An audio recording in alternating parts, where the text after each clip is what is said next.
শীতের প্রথম বেগুন পোড়া বানাতে চলেছি। প্রথমে বেগুনটাকে ভালো করে ধুয়ে নিয়েছি। দেন তার মধ্যে দেখতেই পাচ্ছেন গায়ে লেগে আছে তেল আর নুন। আর এই যে কাঠগুলো আছে না, এই কাঠগুলো ছুরি দিয়ে করেছি, করে এর মধ্যে রসুনের কোয়া ছাড়িয়ে এর ভেতরে ঢুকিয়ে দিয়েছি।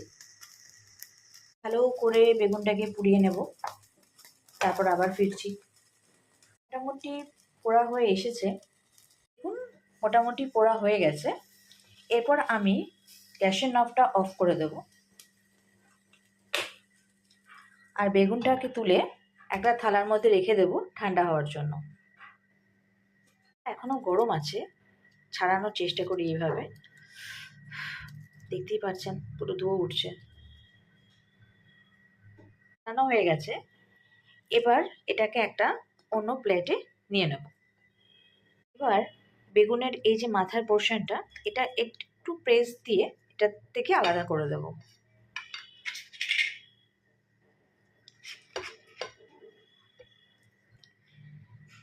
আলাদা করে এখানে রেখে দেব।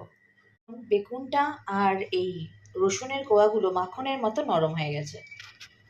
প্রথমে যেটা দেব সেটা হচ্ছে অল্প পরিমাণ নুন ছড়িয়ে দেবেন।